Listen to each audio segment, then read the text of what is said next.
Good morning student. हम लोगों ने अव्यय यानी कि अविकारी शब्द में अभी तक समुच्चय बोधक, क्रिया विशेषण, संबंध बोधक, ये सारी चीज़ें पढ़ी हैं। ठीक है,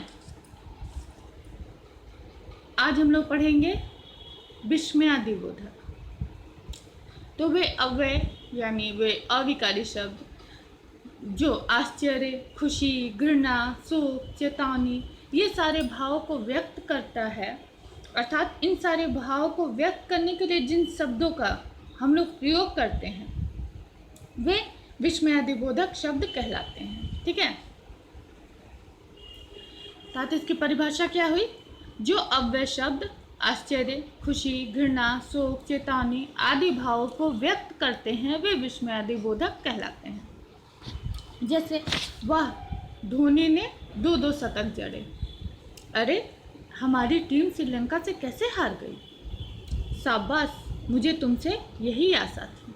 आहा, कितना सुंदर झरना है। तो देखिए, ये जो रंगीन शब्द हैं, वाह, अरे, शाबाश, आहा, ये सारे जो शब्द हैं वो विस्मयादिबोधक अव्यय कहलाते हैं। विस्मयादिबोधक वाक्य के आरंभ में आते हैं। ये शब्द वाक्य के शुरुआत में हम लोग इसका प्रयोग करते हैं और इसके आगे विस्मय सूचक चिन्ह, देखिए ये जो चिन्ह है इसे विस्मय सूचक चिन्ह कहा जाता है। चिन्ह लगाए जाते हैं।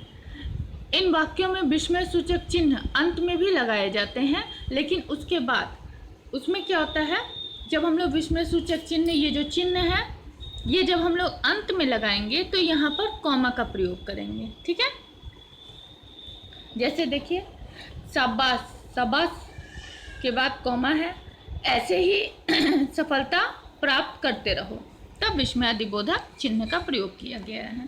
ठीक है, तो मनोभाव को व्यक्त करने के लिए कुछ विस्मयादिबोधक अव्यय का प्रयोग किया जाता है। वाक्य से इनका कोई संबंध नहीं होता है, इनका स्वरूप एक जैसा होता है। ये वाक्य के आरंभ में प्रयुक्त होते हैं। ये क्या करते हैं? मनोभाव को व्यक्त करते हैं, हमारी जो भावना होती है उनको, कि हम खुश हैं, हम दुखी हैं, घृणा है हमारे अंदर।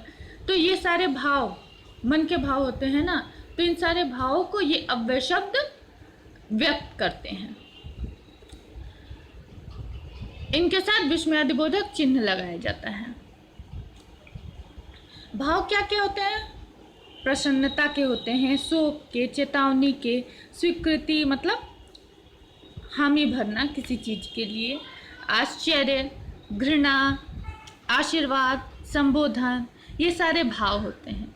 इनके लिए कुछ शब्दों का प्रयोग किया जाता है, जैसे हर्ष या प्रसन्नता के लिए वाह, शाबाश, आहा, चेतावनी के लिए खबरदार, सावधान, होशियार, स्वीकृति के लिए ठीक, अच्छा, हाँ, आश्चर्य या विस्मय के लिए अरे क्या, घृणा के लिए छी छी छी, थू थू, आशीर्वाद खुश रहो, जीते रहो, चिरंजीवी हो, संबोधन के लिए हे, अरे, इन सारे शब्दों का हम लोग प्रयोग करते हैं। इसे हम लोग विस्मयादिबोधक अव्यय कहते हैं।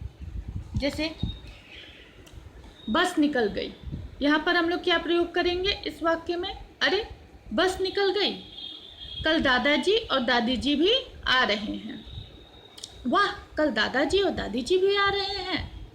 या फिर नहीं, देखिए यहाँ प्रश्नवाचक चिन्ह है, तो यहाँ हम लोग क्या प्रयोग करेंगे? क्या, कल दादाजी और दादी जी भी आ रहे हैं, कितना अच्छा मौसम है। यहाँ हम लोग क्या प्रयोग करेंगे? वाह, कितना अच्छा मौसम है। ऐसा कैसे हो सकता है? यहाँ क्या प्रयोग करेंगे? आश्चर्य है, अरे ऐसा कैसे हो सकता है, कितनी बढ़िया बात की है तुमने।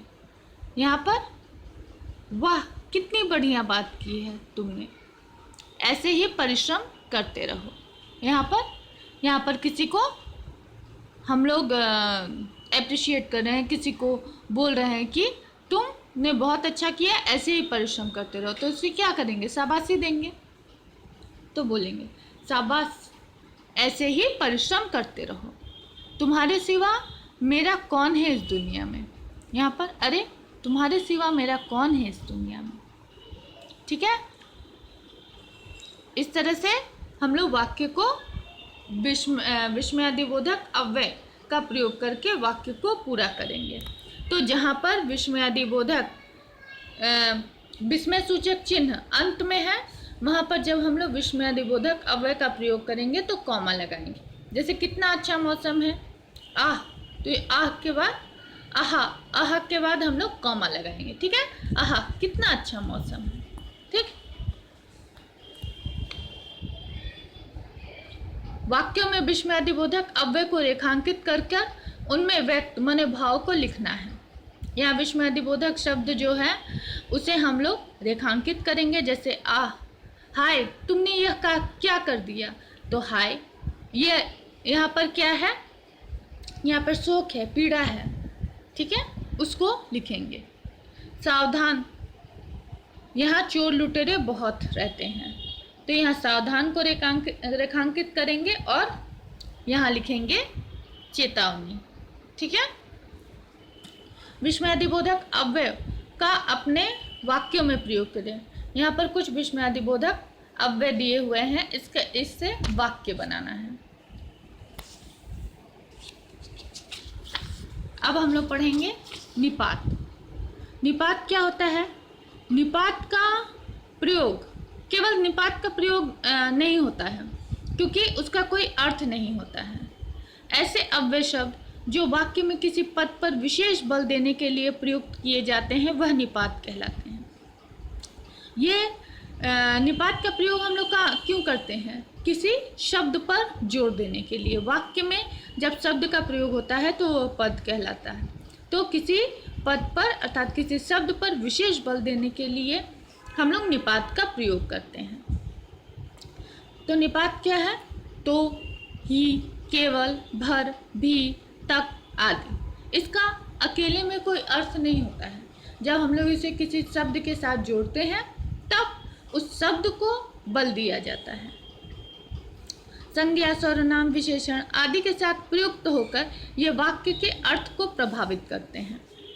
जैसे लता ही ऐसी सिलाई कर सकती है, यहाँ लता ही मतलब और कोई ऐसी सिलाई नहीं कर सकता है, लता पर विशेष बल दिया गया है।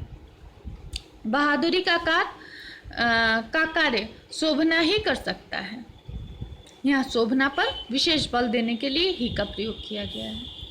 मैं विशाल का नाम भर जानता हूँ, यहाँ नाम भर अर्थात मैं उसके बारे में कुछ नहीं जानता हूँ, सिर्फ नाम जानता हूँ, तो यहाँ नाम पर विशेष बल दिया गया है। ठीक है, तो ये विशेष बल देने के लिए जिन शब्दों का हम लोग प्रयोग करते हैं वह निपात कहलाते हैं। इसका स्वतंत्र भी अर्थात इसका अकेले कोई अर्थ नहीं निकलता है। जब इसे वाक्य में प्रयुक्त करते हैं तो लगता है मतलब जिस शब्द के लिए इसका प्रयोग किया गया है उस पर एक विशेष बल दिया जाता है। ठीक है, तो इससे संबंधित कुछ वर्कशीट मैं आप लोग को दूंगी जिसे आप लोग सॉल्व करिएगा अपने क्लास वर्क कॉपी में। आज के लिए बस इतना ही, धन्यवाद।